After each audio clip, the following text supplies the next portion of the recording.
Picture a room full of the most powerful executives in the country. Mahogany tables, crystal water glasses, suits that cost more than most people's rent. And standing in the middle of all of it, a man in a faded blue maintenance uniform, holding a mop. The CEO of a billion-dollar company leans back in her leather chair, crosses her arms, and smiles the kind of smile that isn't really a smile at all.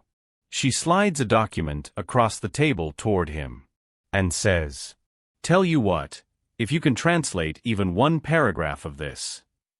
She looks around at her board members, waiting for them to laugh with her. "I'll give you my entire salary." The room erupts in quiet chuckles.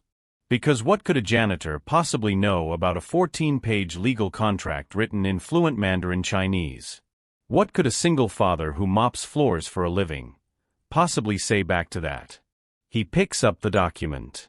He doesn't flinch. He doesn't look nervous. He just reads. And the laughter stops. Stay with me.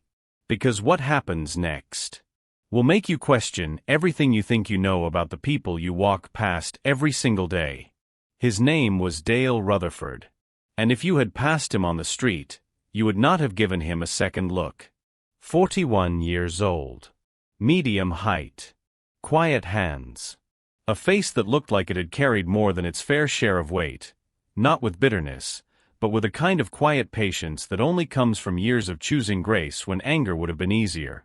Dale worked the early morning shift at Callaway Financial Group's corporate headquarters in downtown Chicago. He arrived every morning at 4:45 a.m. And he was always the first one there. Before the security guard finished his second cup of coffee. Before the elevators started their morning hum. Before the cleaning crew even clocked in.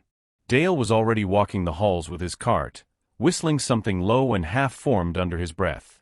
A song he never quite finished, because he always got interrupted.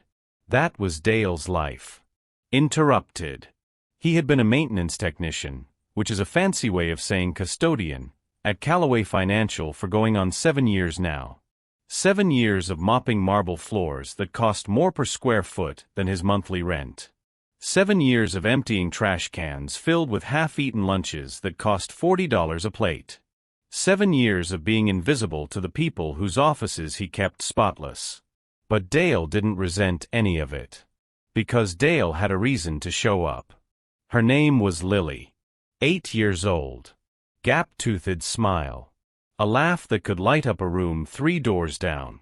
Lily Rutherford was the single greatest thing Dale had ever done with his life, and he knew it in his bones the way you just know some things. He'd been raising her alone since she was 2. Her mother, Patrice, had left when things got hard, not because she was cruel necessarily, but because she was young and scared and not ready for a life that looked like theirs. Dale had held Lily through that, had answered her questions about why mommy wasn't coming back, had learned to braid hair from YouTube videos at 11 o'clock at night, because he was not going to let his daughter go to school looking like she didn't have somebody who loved her. He was everything to her. And she was everything to him. Dale's day started at 4:45 a.m. It ended, the first job anyway, at 1:15 p.m. Then he picked Lily up from school. Then he took her to the library, where she did her homework while he grabbed a few hours of sleep in one of the reading chairs, a compromise they'd worked out together, which Lily thought was hilarious. "You snore, Daddy," she'd whispered to him once, more proud than embarrassed about it. "I do not snore," he'd said.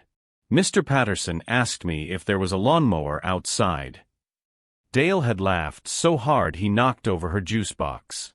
Then, at 5 p.m., he'd drop Lily at her after-school program, run by a woman named Miss Renata, who was 73 years old and still somehow the most energetic person in any room, and Dale would drive to his second job. A 6-hour shift at a restaurant supply warehouse on the south side. 43 hours a week between both jobs. $412 in his checking account. And a waiting list application for a program called Entranceway, a scholarship fund for children of low-income parents, because Dale had already decided that Lily was going to college, and he was going to find a way to make that happen if it was the last thing he ever did. That was Dale Rutherford. The man nobody saw. Now let's talk about Renata Sloan. Not Miss Renata from the after-school program. A different Renata entirely. Renata Sloan was 44 years old, and she had clawed her way to the top of Callaway Financial Group the way people do when they believe, truly, completely believe, that the world only respects what you can prove. She was the company's chief executive officer. Had been for 3 years. Before that, VP of International Operations. Before that, Senior Director of Asia-Pacific Accounts. The woman spoke 4 languages, English, French, Spanish and Mandarin Chinese, and she wore that fact the way some people wear expensive jewelry. Not always subtly. She was brilliant. That part was real. She had restructured the company's overseas partnerships and grown their quarterly margins by 31% in her first 18 months. The board loved her. The shareholders loved her. The financial press called her a titan and a disruptor, and various other words that powerful women collect like armor.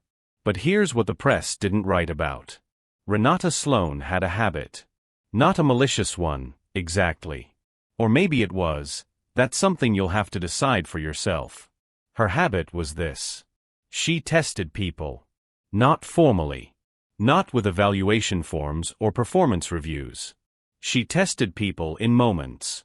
In hallways. In elevator rides. In break rooms. She would say something cutting, not loud, not cruel enough to get her in trouble, just pointed, and she would watch how people responded.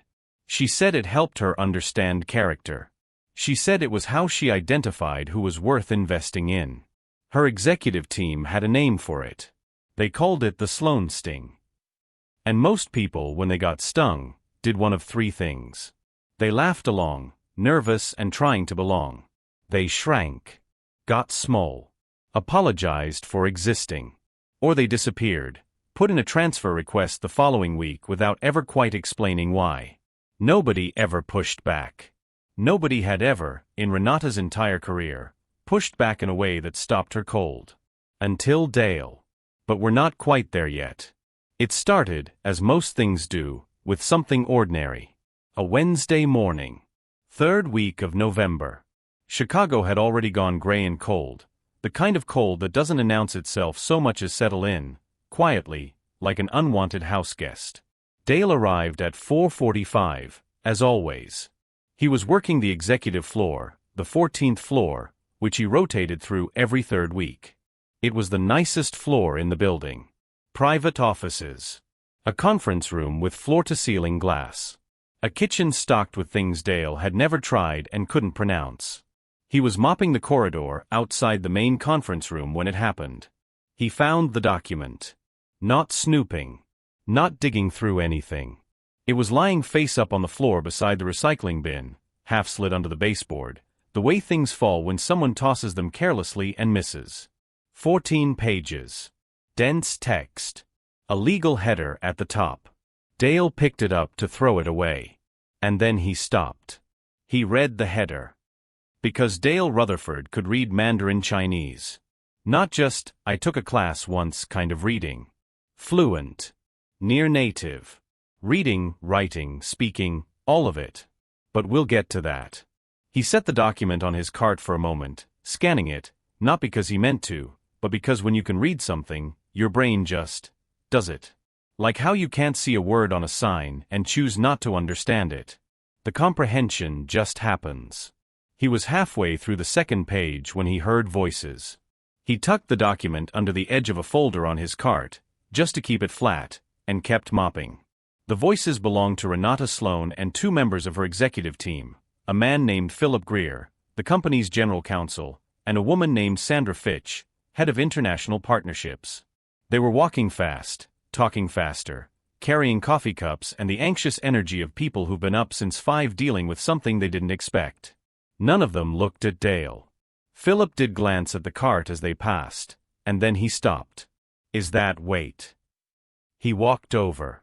Dale looked up, steady. Philip picked up the document. Frowned. Where did you find this? On the floor, sir. By the bin. I was going to dispose of it. Philip exhaled. This is the Zheng partnership draft. This has been missing since Monday. He looked at Sandra. I told you it didn't get shredded. Sandra looked relieved and irritated in equal measure. Renata hadn't said a word. She was looking at Dale the way she looked at everything, assessing, measuring, filing. Thank you, Philip said, not unkindly, and took the document. Of course, Dale said. And he went back to mopping. That should have been the end of it. But Renata Sloane was still standing there. You were reading it, she said. Not a question. Dale looked up again. Ma'am. When we came around the corner. You were looking at it. Reading it. I was checking if it had identifying information before I threw it away. We're supposed to check for that. She tilted her head. You could read it? There it was. The Sloane sting. The beginning of it, anyway. Dale met her eyes. I was checking the header, ma'am. Renata smiled. That document is in Mandarin Chinese. Every word of it. She paused, letting that land. Were you checking the Mandarin Chinese header? The corridor was quiet. Philip and Sandra both went very still, the way people go still when they sense something happening that they don't fully understand yet. Dale said nothing for a moment. Just held her gaze. Then, the header also had the date and a reference number in standard numerals. That's what I was checking. Renata studied him. And then, without another word, she turned and walked into the conference room. Dale exhaled. Went back to mopping. Philip Greer gave him a look on his way past. Not unkind. Something more like quiet recognition. But the moment wasn't over. Because Renata Sloane was not done thinking about the janitor who hadn't blinked. 3 days later. Friday morning. 8:15 a.m. Callaway Financial's quarterly board meeting. 12 board members around the conference room table. Renata at the head. Philip to her left. Sandra to her right. Various assistants and junior executives lined up along the wall, tablets in hand, ready to take notes. Dale was in the corridor. His job on board meeting days was to keep the 14th floor clean and quiet, make sure the coffee station was stocked, the hallway was clear, the restrooms were spotless, and otherwise stay invisible. He was good at invisible. The meeting was running long. It was nearly 10 a.m. when Renata called a brief recess, 15 minutes for bio breaks and coffee refills. The board members filtered out into the corridor, stretching, checking phones. Dale was at the coffee station, replacing the carafe that had just emptied. He didn't make eye contact with anyone. Just worked. And then Renata walked out. She spotted him immediately. She walked over, and something about the way she moved suggested she had been thinking about this, about him, since Wednesday. She stopped beside the coffee station. You work here every day? She asked. Yes, ma'am. 7 years. 7 years. She let that sit. Then, what's your name? Dale. Dale Rutherford. She poured herself a coffee. Dale. What did you do before this? Something shifted in the air. Dale felt it. But his expression didn't. I've done a lot of things, he said evenly. Several board members had drifted close, in the way that people do when they sense their boss is entertaining herself. A small audience, forming naturally, the way they always did when Renata had found a new subject for one of her moments. She reached into the portfolio she was carrying and pulled out a single sheet of paper. Dale recognized it immediately. It was a page from the Zheng partnership document. Not a copy. The original. She'd held onto one page. She set it on the coffee station counter in front of Dale. I'm going to make you an offer, she said. Her voice was casual. Conversational. The way people sound when they're very sure they're about to win something. My annual salary is $480,000. The corridor had gone quiet. Everyone was listening now. If you can translate that page, accurately, fluently, right now, no phone, no help, I'll give it to you. A few of the board members chuckled. One man, heavy-set, silver-haired, named Burton Kay, who sat on 3 corporate boards and had never in his life lost a bet, actually turned around and smiled at the people standing behind him. Like, can you believe this? Renata was smiling too. The smile that wasn't really a smile. "Go ahead," she said. "Take your time. I'm generous." More laughter. Scattered. Polite. The kind of laughing that powerful people do when they're all performing confidence for each other. Dale looked at the paper. He looked at Renata. He picked up the page. And he began to translate. Not stumbling. Not hesitating. Not glancing up to see if he was doing it right. Dale Rutherford translated that page the way people recite something they've known for 20 years. Smooth and even and entirely without drama. The corridor went dead silent in about 8 seconds.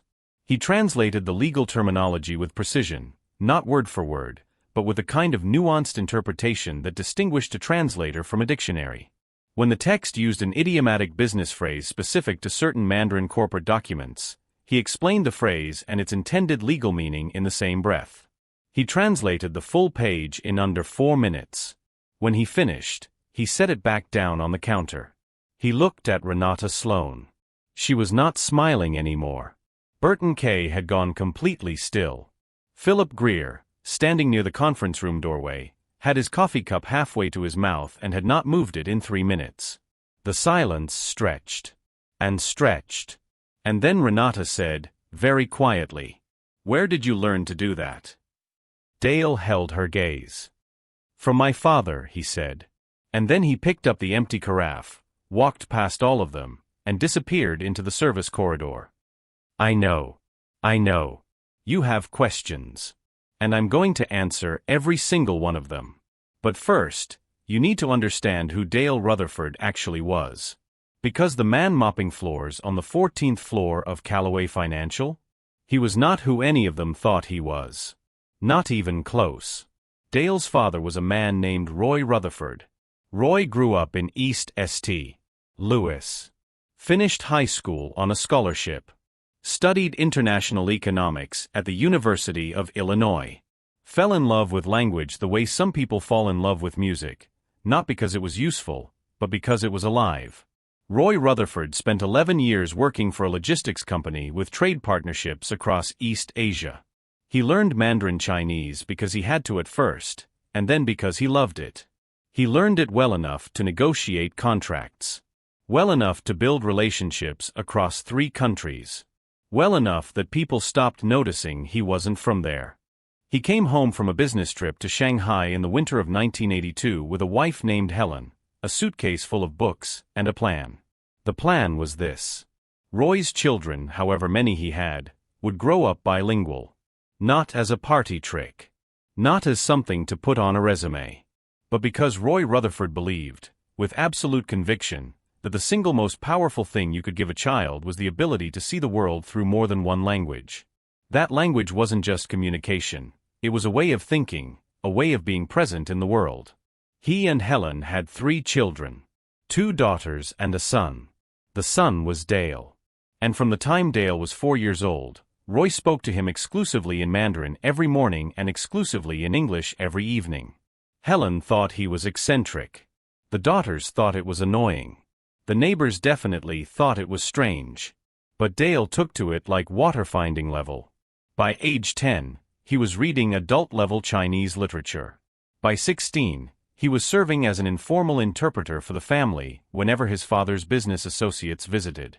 By the time Dale left for college, Northwestern, on a partial academic scholarship, he was, by any legitimate measure, bilingual. He studied international relations. Minored in East Asian business law. Had a professor, a fierce, brilliant woman named Dr. Pauline Ashby, who told him in his junior year that he had one of the finest translation instincts she had encountered in 20 years of teaching. He graduated with honors. He had a job offer waiting, entry-level, corporate translation and international legal support, at a firm called Larson & Webb in downtown Chicago. He was 23 years old.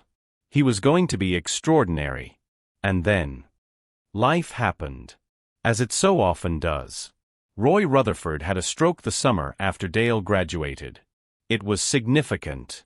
It left him with limited mobility on his left side and speech that required effort, the words still there in his mind, but the path from thought to mouth newly narrow, newly uncertain. Roy needed care. Real care. Daily care. Care that cost money and required presence.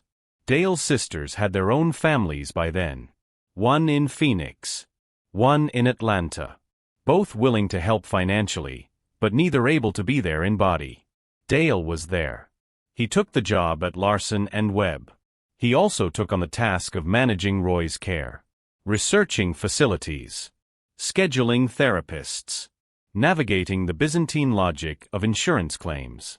He worked. He cared. He met Patrice at a birthday party in the fall. They were 24. She was bright and funny and warm, and Dale fell for her quickly, the way people fall when they're a little lonely and not paying attention to the ground beneath them. Lily was born 2 years later. Roy Rutherford, who had never quite got his speech all the way back, sat in the hospital room holding his granddaughter for the first time and cried without making a sound, and it was the most eloquent thing Dale had ever seen. Roy died 14 months later. Patrice left 6 months after that. And Dale stopped. Not forever. But for long enough. He quit Larson and Webb. He couldn't focus. Couldn't concentrate on multi-page legal documents when his whole world felt like it had come loose at the seams. He was grieving and single-parenting and trying to hold a shape that kept shifting on him. He took a maintenance job because it paid steady and had benefits, and, this was the part he never quite said out loud, because it didn't require him to be anything more than present and reliable. Which he was. He was always that. 7 years passed. Lily grew. Dale's world shrank to the things that mattered: his daughter, his work, his routine. And the language, his father's gift, his inheritance, lived quietly inside him, untouched, the way childhood homes live inside people long after they've moved away. He never talked about it. Not to co-workers. Not to Lily's teachers. Not to anyone. Because in Dale's experience, the moment you told people something surprising about yourself, they started looking at you differently, and not always in the way you'd hope. He'd learned to be invisible. He was very good at it. Until the Friday morning in November when Renata Sloan put a page of Mandarin Chinese on a coffee station counter and dared him to read it. And he did. Now, let's get back to what happened next. Because this is where the story really begins. Dale had been back in the service corridor for approximately 11 minutes when the door opened. It was Philip Greer. Philip was 61 years old, slight, with silver-framed glasses and the measured manner of a man who had spent 4 decades being the careful voice in rooms full of loud ones. He found Dale resetting the supply cart. Said nothing for a moment. Just stood there with his hands in his pockets. Then, that was impressive. Dale didn't look up. I just answered a question. You translated a page of corporate Mandarin legal text in real time, from memory, without hesitation. Philip paused. That's not just answering a question. That's an exceptional skill. Okay, Dale said. Philip smiled, a small genuine thing. Where did you train? Dale told him.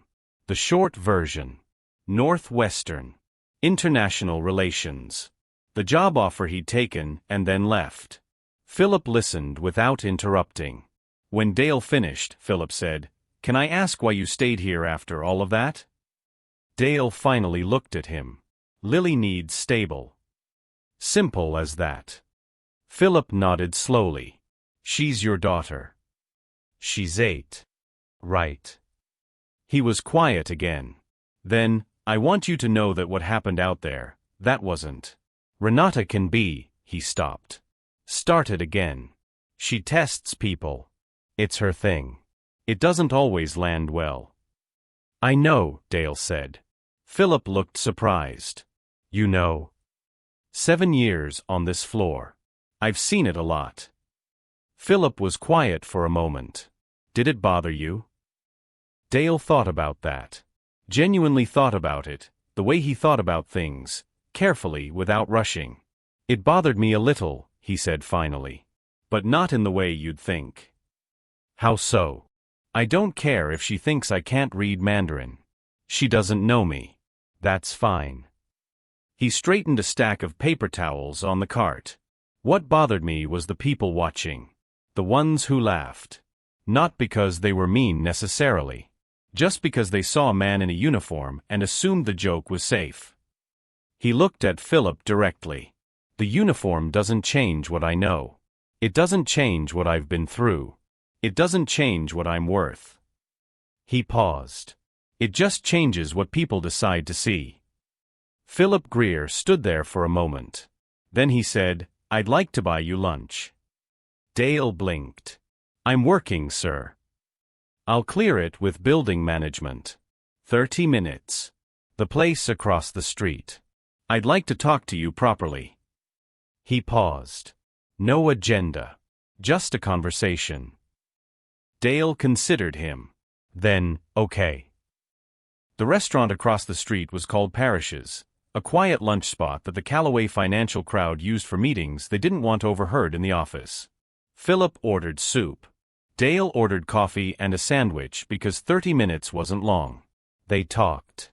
Philip asked questions and actually listened to the answers, which Dale noticed immediately, because he was the kind of person who could tell the difference between someone who listens and someone who waits. Dale talked about Roy, about the language, about Larson and Webb, and why he'd left, about Lily, and what she was like, gap-toothed and hilarious and reading at a 5th grade level in 2nd grade, which Dale was frankly proud of in a way he usually kept to himself. Philip told Dale that he had 3 grown kids and 2 grandchildren and had spent 30 years as a corporate attorney before joining Callaway, and that the thing he'd learned across all those years was that talent didn't sort itself as cleanly as people liked to believe. "Half the most capable people I've ever met," Philip said, "were doing something that had nothing to do with what they were capable of. Not because they failed. Just because life went sideways for a minute, and sideways has a funny way of becoming permanent if nobody reaches back." Dale didn't say anything. Just held his coffee cup. "We've been looking for someone for 6 months, Philip said. A translation and legal support consultant for our Asia-Pacific division. Specifically for the Zheng Partnership, the document you found, and about 60 more like it that are coming down the pipe over the next 14 months. We've been using an outside firm, but it's slow and expensive and frankly not as sharp as we need." Dale was very still. "I'm not making you an offer today," Philip said clearly. "I'm not even sure I have the authority to. But I'd like to bring you in for a formal conversation, with HR, with Sandra Fitch, maybe with Renata." He paused. "Especially with Renata." Dale set down his coffee cup. "She put that page in front of me to embarrass me," he said. Not angry. Just clear. "Yes," Philip said. "She did. And now you want me to sit across a table from her in a professional capacity." "I think," Philip said carefully, "that Renata Sloan was surprised this morning in a way she hasn't been in a very long time. And I think surprised is probably the most useful thing that could happen to her." He looked at Dale steadily. "But you don't owe her anything. You don't owe me anything. I'm just telling you there's a door, if you want to walk through it." Dale looked out the window. Chicago gray and cold against the glass. The street busy with people going places. He thought about Lily. About the entranceway scholarship application sitting on his kitchen table, half filled out, waiting. He thought about Roy.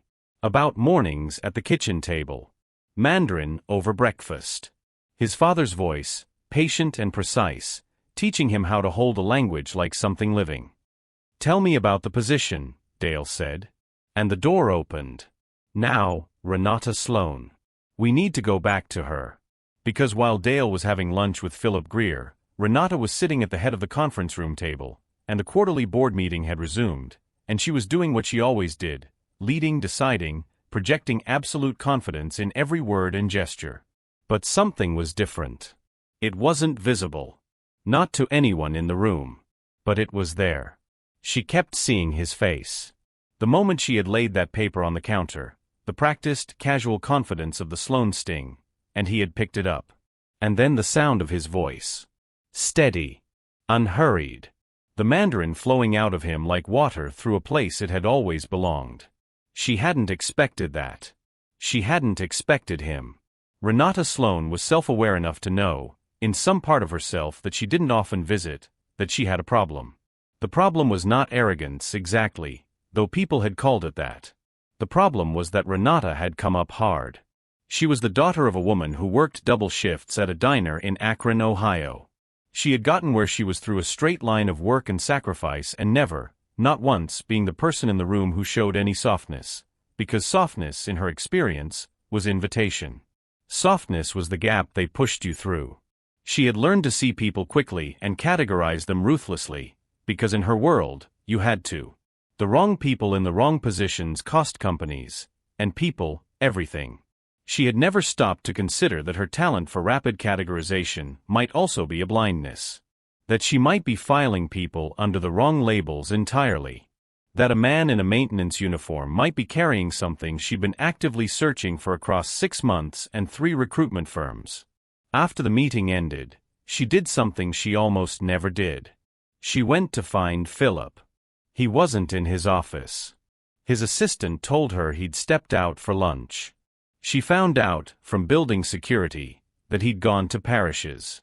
She found out from the maitre d' at Parrish's that he was with a guest. She knew somehow, before they even told her.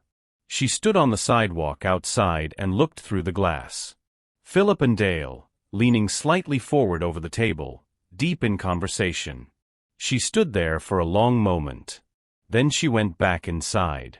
Went up to the 14th floor. Walked the corridor where Dale had been mopping that morning. Looked at the spot by the coffee station. She stood there for a while. Then she walked to her office and sat down and for the first time in a long time, sat with an uncomfortable feeling instead of immediately moving past it. She had been wrong. Not about everything, but about him. And she knew, Renata Sloan always knew, that how she handled that fact would say more about her than the mistake itself. The following Tuesday, Philip had arranged the meeting. Not HR, not Sandra yet, just the 3 of them. A conversation, as he'd said. To see if there was something real worth pursuing. Dale arrived in a button-down shirt and dark trousers, the best he had, freshly ironed. He had spent Sunday evening doing background research on the Zhang partnership, pulling public information about the company, its principles, its recent expansion into American markets. Not because Philip told him to. Because he couldn't help it. Because this was the part of him that had never really gone to sleep. Lily had watched him ironing his shirt Sunday night and said, with all the seriousness of an 8-year-old who is paying close attention, "Where are you going, Daddy?" "A meeting." "What kind of meeting?" "The kind where you get to find out if something new is possible." She had thought about this. Is it a good new or a scary new? Both, I think.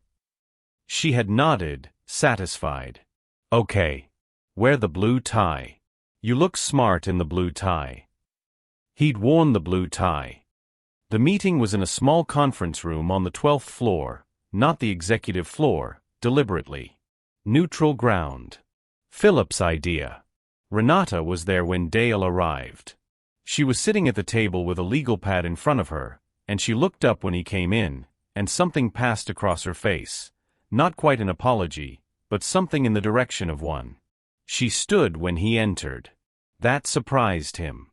"Mr. Rutherford," she said. "Thank you for coming." Dale shook her hand. "Thank you for the meeting." They sat. Philip was there, and Sandra Fitch joined them 5 minutes in. But for the first 10 minutes, it was mostly Renata. She didn't open with the job. She opened with Friday. "What happened in that corridor," she said, "was not how I want to operate." Dale waited. It was a habit I have. Of testing people. And I misjudged what I was doing and who I was doing it to, and I want to acknowledge that directly, because I think anything else would be cowardly. "I appreciate that," Dale said. "I'm not asking for forgiveness," she said crisply, not because she didn't care, but because Renata Sloan was constitutionally incapable of being maudlin. "I'm just stating the record clearly before we move forward. So there's no confusion about where I stand." Dale nodded. Understood. Okay. She squared her legal pad in front of her. "Tell me about your time at Larson and Webb." And Dale told her. Everything this time. The full version. His father. The stroke. The choice to leave. Lily. The years that had passed. The steady maintenance of a skill he'd never fully put down, because he still read. Still translated for himself, sometimes, late at night when Lily was asleep. Chinese literature, business periodicals, film subtitles he would rewrite in the margins of a notebook just to stay sharp. Because the language had been his father's gift. And you don't put down gifts. Renata listened without interrupting. When he finished, she looked at him for a long moment. Then, the Zheng partnership is the most significant international deal Callaway has pursued in 8 years. 14 months of negotiations, structured in multiple phases, entirely in Mandarin. We have a translation firm we've been using, but their turnaround is slow and their nuance, particularly in legal commercial context, has cost us twice already. She paused. I need someone in-house. Someone who understands not just the language but the legal framework in which it operates. Someone I can trust to sit in the room, not in the waiting room. She held his gaze. Based on what you showed me Friday, and what Philip has told me about your background, I believe you are that person. The room was quiet. Dale looked at his hands for a moment. Then at Renata. What would the position look like? They talked for 2 hours. The details, when they came, were these. Lead translation and legal liaison consultant, Asia-Pacific Division. A 12-month contract to start, with option for permanent placement based on performance. A salary base, before incentives, of $94,000 annually. Benefits. Full health coverage. A child care assistance allowance. Flexible schedule built around the Zheng partnership timeline. An office on the 12th floor. Dale sat in his car in the parking garage after the meeting. He didn't move for a while. Just sat there. He thought about Roy. About breakfast table Mandarin and patient repetition, and a father who had given him something so carefully, so thoroughly, that it had survived years of grief and loss and quiet and was still there intact waiting. He thought about Lily. About college applications that were currently a decade away but already occupying a folder on his kitchen counter. About Miss Renata's after-school program, and how he would miss picking Lily up from there. About the 4:45 a.m. alarm that had rung every morning for 7 years. He sat there. And then he called Lily. She was at school. It went to voicemail. Hey baby, he said. Just wanted to hear your voice. I'll tell you something tonight. Something good. He paused. Love you. Wear your jacket at recess, it's cold. He hung up. He sat for 1 more minute. And then he drove back to the building, went up to the 14th floor, got his cart, and finished his shift. Because that was Dale. He finished what he started. He gave 2 weeks' notice the next day. The building manager, a compact, no-nonsense woman named Trudy Alcott who had worked with Dale for 5 of his 7 years, looked at him for a long time when he told her. You're going where? She said. 12th floor, he said. Different work. Same building. Trudy looked at him. Then looked at the ceiling. Then looked back at him. Dale Rutherford, she said, I have known you were too smart for this job since the day you explained to me in 3 sentences why the condensation cycle in the supply closet was causing the drywall to crack. And I have wondered for 6 years what was going to happen when the world finally caught up to that. He laughed. I'm still in the building, Trudy. She crossed her arms. You'd better still say good morning when I pass you in the hall. Every day, he said. On his last morning, a Thursday, he arrived at 4:45. As always. He mopped the corridors, restocked the supplies, wiped down the coffee stations, and cleaned the executive restrooms one final time. And before he clocked out, he stood in the corridor outside the main conference room. The same corridor where Renata Sloan had handed him that page. The same spot where the laughter had started and then stopped. He stood there for a moment. Not with bitterness. Not with triumph either exactly, though maybe a quiet, earned version of it. More with something like recognition. That this floor had been part of his story. That the 4:45 alarms and the mopping and the invisibility and the 7 years of showing up, all of it had been part of what made this moment possible. You don't get to the door without the corridor. He exhaled. And he walked to the service elevator. And he went home. 3 weeks later, Dale Rutherford walked into Callaway Financial Group's main entrance carrying a leather portfolio, a birthday gift from Lily, who had used 3 months of saved-up allowance to buy it, and who had presented it to him that morning with the gravity of someone conferring a medal. "For your new job, Daddy." "This is too nice, Lily. You're supposed to look professional." "Where did you learn the word professional?" "School." She'd zipped up her backpack, which had a small patch on it that said future scientist. "Also, you said it like 100 times this week." He had kissed the top of her head. He had worn the blue tie. He walked through the lobby and took the elevator to the 12th floor and walked to his new office, a real office, with a window and a nameplate that said D. Rutherford Translation and Legal Liaison, and he set the portfolio on the desk. He stood at the window for a moment. Chicago spread out below him, cold and gray and entirely itself. He thought about Roy. He said quietly, to no one and to his father and to the version of himself that had sat at a kitchen table at age 4 and learned to hold a language like something living. "Okay, Dad." And he sat down. And he got to work. The Zheng partnership negotiations ran 14 months, as projected. Dale was in every major session. Not in the waiting room. In the room. He translated, yes, but more than that, he interpreted. He understood the cultural subtext beneath the legal language, the places where a phrase meant something different from what it said, the moments when the Zheng representatives were testing Callaway's sincerity versus their competence. He helped close a deal worth $240 million. At the signing ceremony, Albert Zheng, the founder and patriarch of Zheng International, a man in his late 70s who had not smiled once across 14 months of negotiations, shook Dale's hand last. He held it for a moment. And he said in Mandarin, very quietly, "Your father taught you well." Dale didn't ask how he knew. He just said, also in Mandarin, he was a good teacher. Albert Zheng nodded. And let go. Renata Sloan watched this from across the room. She said nothing. But she saw it. And something in her, not softness exactly, Renata was never going to be soft, but something adjacent to it, something like real respect, settled into place and stayed there. She had made a mistake in that corridor. She had also done something right, eventually. People are complicated like that. One evening in the spring, Lily 9 now, her gap-toothed smile a little more grown in, she was sitting at the kitchen table doing homework while Dale made dinner. She was quiet for a while. Then, Daddy.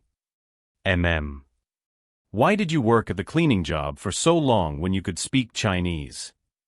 Dale turned from the stove. He looked at his daughter, her serious face, her pencil in her hand, genuinely asking, the way she genuinely asked everything, because Lily Rutherford was not interested in easy answers. He thought for a moment. Then he sat down across from her. "Do you know what Grandpa Roy always said about language?"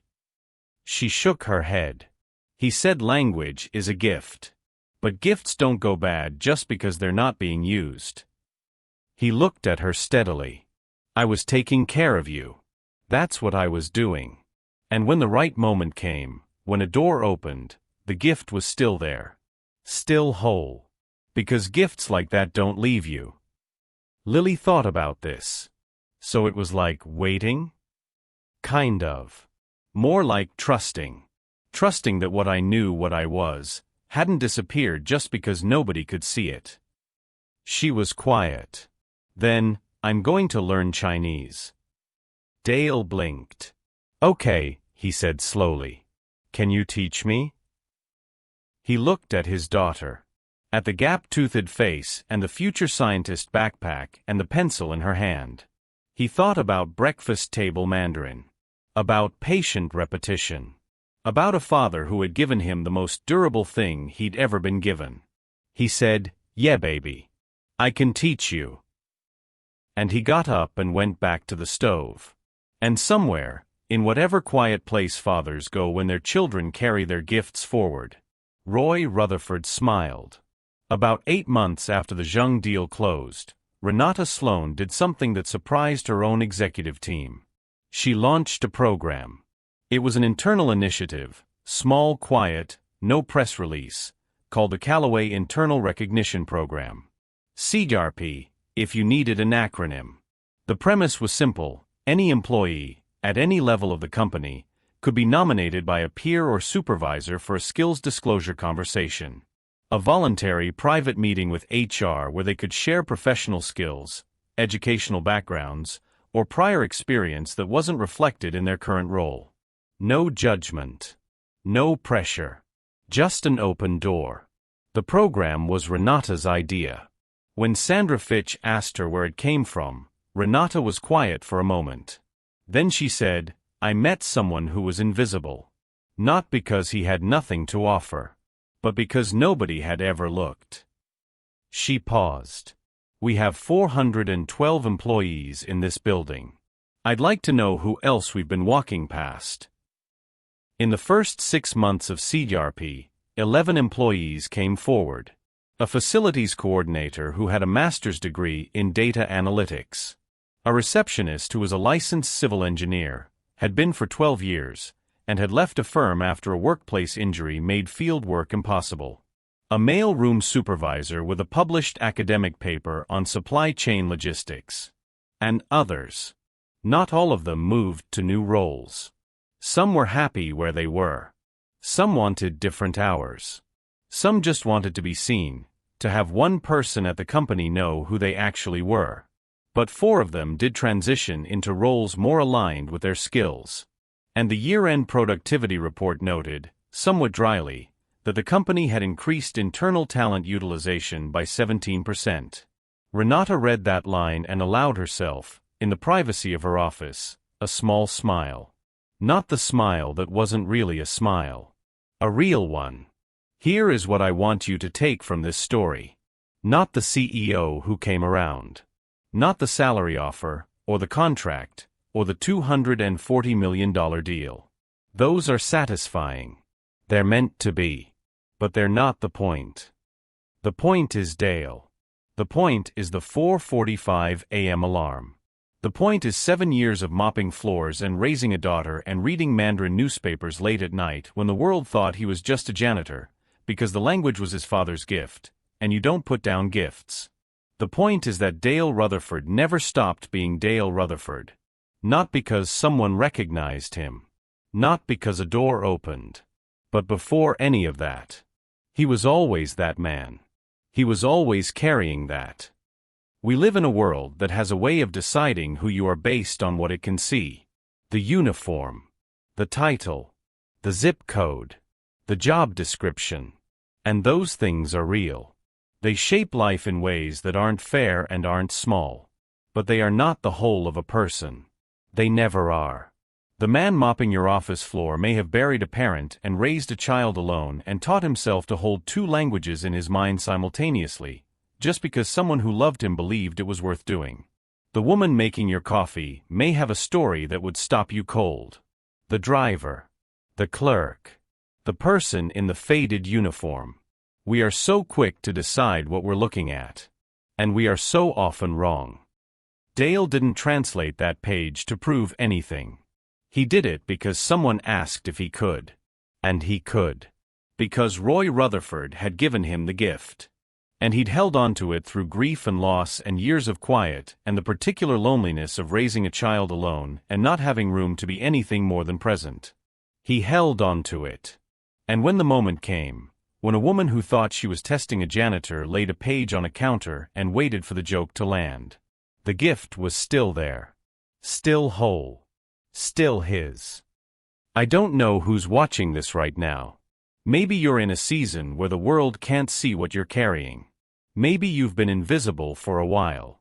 Maybe the door hasn't opened yet. Hold on to the gift. It doesn't go bad. It doesn't disappear. It waits. And when the moment comes, you'll know what to do. If this story hit home for you, if you've ever been the person nobody looked at twice, if you've ever carried something the world couldn't see, I want to hear from you. Drop it in the comments. Because this channel, Crest Stories, is built for exactly this. For the stories that don't get told at the fancy table. For the people who show up at 4:45 a.m. and give everything they have to the life in front of them. For the Dales. For the Roys. For the Lilies who are going to learn Mandarin because their father looked them in the eye across a kitchen table and said, "Yeah, baby. I can teach you." If you're new here, subscribe. And if you know someone who needs this story today, share it with them. You might be the door that opens. I'll see you in the next one. Take care of yourselves. And each other.